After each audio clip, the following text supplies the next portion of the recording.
Bu görýän aparatymyz un haraz bolup durýar dostlar. Sagatda 200 kg un çykarýar.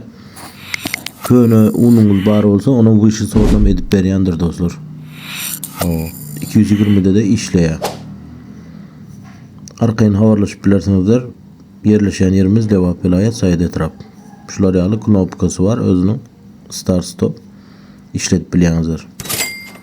Indi bu görýän makinaňyz granulator dostlar, 15 000 manat bahasy var. İki görnüşde tavuklar üçün ve mayda mallar üçün, iri mallar üçün özünün yürütü içinin zatlary var dostlar. Şular ýaly imi makaroni ýaly edip berýär dostlar.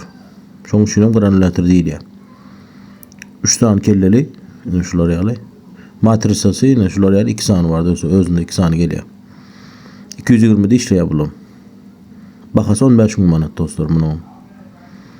Şular ýaly üstüne guýup goýýaňyz özüňiz konsentrasiýany özü iýmedip çykaryp berýär. Indi bu görýän drabelkalaryňyzy biz özümüz ýasaýas dostlar. Bular benzinli bolup durýar. Ýanyndakylar hem dostlar elektrikli bolup durýar. Bıçaklary öräňiňiz dostlar bularyň kaçtı aňyr başy. Yine bulam däne döwýän dostlar. Bahalaryny ýazyp geçdim emesmi? 6 000 manat bahasy var dostlar şunun. 6 000 manat bahasy var. Sagatda 500 kulaçyly däne döwüp berýär dostlar.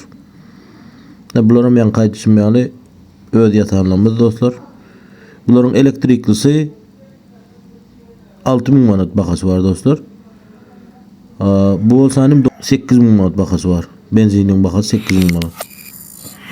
Görüşýänçek sag bolun dostlar. Nomerlamy şurada görüp duranlar. Habarlaşyp bilýäňizler.